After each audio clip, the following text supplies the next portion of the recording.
आज हम बात करेंगे आंध्रा नक्षत्र के बारे में। अगर आपका जन्म आंध्रा नक्षत्र में हुआ है, यानी कि ये राहु का नक्षत्र है, इनके स्वामी राहु हैं, और यह मिथुन राशि में 6 डिग्री 40 मिनट से लेकर 20 डिग्री तक मिथुन राशि में ही रहता है। यानी समझिए इसके चारों चरण मिथुन राशि में ही होते हैं। दूसरी बात क्या है, कोई भी राशि 30 डिग्री का होता है और एक नक्षत्र 13 डिग्री 20 मिनट का होता है। यानी यह पूर्णतः 13 डिग्री 20 मिनट मिथुन राशि में ही रहता है, 6 डिग्री 40 मिनट से लेकर 20 डिग्री तक। अगर आपका जन्म आंध्रा नक्षत्र में हुआ है तो आप एक अच्छा कूटनीतिज्ञ होंगे, एक अच्छा राजनीतिज्ञ होंगे, या समझिए आप में एक लेखन की बहुत जबरदस्त क्षमता होगी। आप पर किसी पर आरोप प्रत्यारोप लगाने की बहुत अच्छा क्षमता होगी। आप समझिए एक बोलने में एक अच्छा वक्ता होंगे। दूसरी बात है कि आप में समझिए कि आपके दिमाग बहुत साफ होगा, यानी क्लियर आपकी मानसिकता होगी। यस, ऐसा समझिए कि बहुत ही तेज दिमाग के आप होंगे। आप कोई भी अगर योजना बनाएंगे तो बहुत ही समझदारी के साथ योजना बनाएंगे, उसकी काट निकालना बहुत मुश्किल होगा। दूसरी बात क्या है कि आप किसी भी चीज को बहुत गहराई से सोचकर और उस चीज पर काम करने में के काबिल रहेंगे। लेकिन कभी कभी ऐसा भी है कि आप बहुत ज्यादा बोल सकते हैं, किसी भी चीज का बहुत ज्यादा डिफाइन कर सकते हैं। कभी कभी ये चीज दूसरे को खराब भी लग सकता है। अगर आपका जन्म आंध्रा नक्षत्र के पहले चरण में हुआ है तो नवमांश के अनुसार धनु यानी गुरु का आप पर विशेष असर होगा। यानी समझिए कि आप थोड़ा अपने ज्ञान का आपको अहंकार ज्यादा होगा। आप बड़ों का अनादर कर सकते हैं। आप समझिए अपने से ज्यादा ज्ञानी किसी को नहीं समझ सकते हैं। हालांकि आप में बहुत कुछ करने की क्षमता तो होगी, लेकिन आप अपने आगे किसी को ज्यादा महत्व नहीं देंगे।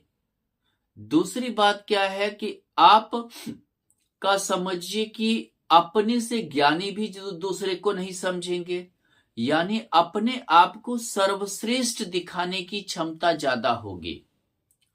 हालांकि आप जो है बहुत समझिए कि पढ़े लिखे भी होंगे, धार्मिकता भी होगी आपके अंदर, लेकिन आप बाहर अपनी धार्मिकता को प्रकट नहीं करना चाहेंगे।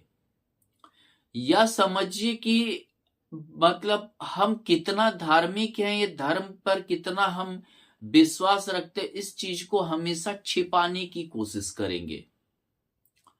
हालांकि एक चीज है कि आप समझिए कि अपने बल पर राइज करेंगे और धन भी कमाएंगे, लेकिन आपका समाज से लेकर हर किसी से थोड़ा मित्रता कम रहेगा। आप उसे अपने लायक नहीं समझेंगे। ये सब कमी के कारण आप सामाजिक नहीं हो सकते हैं, आप सामाजिक नहीं होंगे।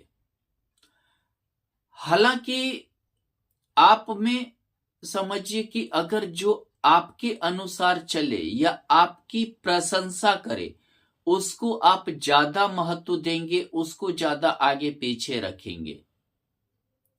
ये आपकी बहुत बार खामी भी रहेगी।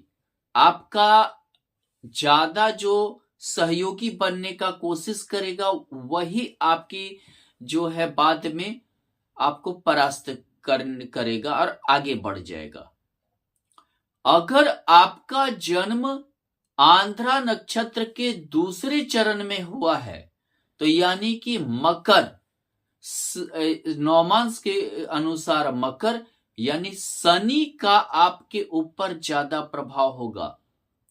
आप भविष्य के बारे में बहुत ज्यादा सोचेंगे, भविष्य की बहुत ज्यादा चिंता रहेगी। कभी कभी आप बहुत धनी होने के बावजूद भी डरे हुए रहेंगे अंदर से। भविष्य को लेकर आपके अंदर डर रहेगा। खामखा का आपको एक डर सताता रहेगा। आपके को अगर धन हो गया तो ये समझिए चोरी डकैती इत्यादि का भी डर से आप हमेशा विचलित रहेंगे। यहां पर आंध्रा नक्षत्र के दूसरे चरण में ये समझिए कि आप कभी कभी अकेलापन फील करेंगे। आप अपनी परेशानी को, अपना जो है अंदर के विचार को जल्दी किसी को व्यक्त नहीं करना चाहेंगे। आप उसे चाहेंगे कि आप मेरी कमजोरी कोई नहीं जान जाए। इस चीज का बहुत ज्यादा आप जो है ख्याल रखेंगे। यानी अगर आपके बाल बच्चे हों, आपका परिवार हो, आपका कोई हो, उसकी भी कमजोरी जल्दी कहीं व्यक्त नहीं करना चाहेंगे। उसे भी अपनी ही कमजोरी समझेंगे। इससे ये होगा, इससे आपको दिक्कतें भी आएगी। यानी कि बाद में आपको आपके बाल बच्चे का कमजोरी ही आपके ऊपर हॉबी होगा, परिवार का कमजोरी ही आपके ऊपर हॉबी होगा, जो आपकी बर्बादी का भी कारण बनेगा। यहां पर आपको अपने पत्नी से अच्छा संबंध नहीं रहेगा। आपको अपने पत्नी से हमेशा एक मनमुटाव झेलना पड़ेगा। लेकिन कभी कभी आप भाग्यशाली भी रह सकते, अचानक धन के भी योग आपके हो सकते हैं। अगर आपका जन्म आंध्रा नक्षत्र के तृतीय चरण में हुआ है तो यह समझिए कि आप नौमांस कुंडली के अनुसार कुंभ यानी शनि का प्रभाव रहेगा। यानी कि आप भाग्यशाली भी हो सकते हैं। आप समझिए अचानक आपका भाग्य आपका साथ भी देगा। दूसरी चीज क्या है कि यहां पर यह समझिए कि आप अगर थोड़ा बहुत भी संघर्ष करेंगे तो प्राप्ति की आशा ज्यादा रहेगा। लेकिन यहां पर देखें तो आप अपना ही कमाए हुए धन का सुख या समझिए में आपको परेशानी होगी। कभी कभी आपका कमाया हुआ संपत्ति, आपका कमाया हुआ धन, आपका कमाया हुआ चीज पर कोई दूसरा अधिकार कर लेगा, कोई दूसरा जो है रहने लगेगा, अधिकार कर लेगा। यह समझिए कि आपके संपत्ति का भोग कोई और ही करना चाहेगा। यहां पर आंध्रा नक्षत्र का तृतीय चरण में एक चीज और होगा कि आप अंदर से हमेशा अशांत रहेंगे। किसी न किसी कारणवश अशांति आपकी बनी रहेगी।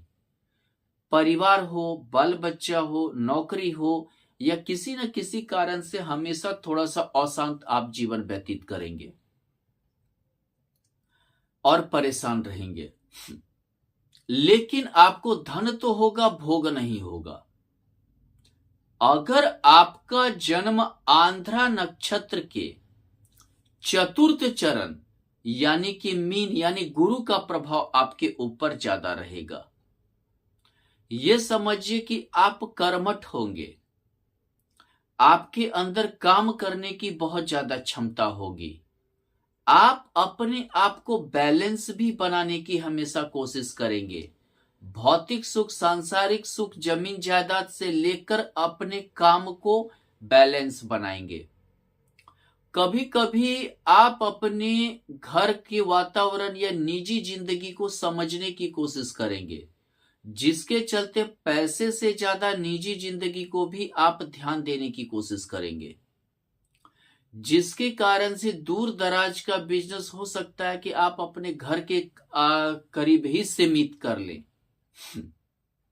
हालांकि यहां पर आंध्रा नक्षत्र के चतुर्थ चरण में जन्म होने से आपका पत्नी से हालांकि संबंध अच्छा रहेगा। राहु का नक्षत्र है लेकिन फिर भी अच्छा रहेगा। फिर भी जो है पत्नी से आपका संबंध जो है बिगड़ेगा नहीं। और आपका महत्व हालांकि आपकी पत्नी भी देगी, या आपकी पत्नी भी समझेगी कि आपका क्या महत्व है या आपका क्या मतलब कि ये होना चाहिए, महत्व, इज्जत, प्रतिष्ठा। दूसरी बात क्या है कि आप एक अच्छा रिसर्चर भी बन सकते हैं, लेकिन कभी कभी जो है आप बहुत ज्यादा समझिए कि ऐस भावना में बहने की भी कोशिश रहेगी। अगर आप यहां भावना में ज्यादा बहने की कोशिश किए या किसी के प्रति ज्यादा भावुक दयावान हो गए, तो वो आपकी एक बहुत बड़ी कमजोरी रहेगी। इस कमजोरी के कारण आपको दिक्कत होगी, इस कमजोरी के कारण आपको परेशानी उठानी पड़ेगी। यानी कि यहां पर आप थोड़ा भावुक अगर कम होते हैं तो आपके लिए ज्यादा अच्छा है।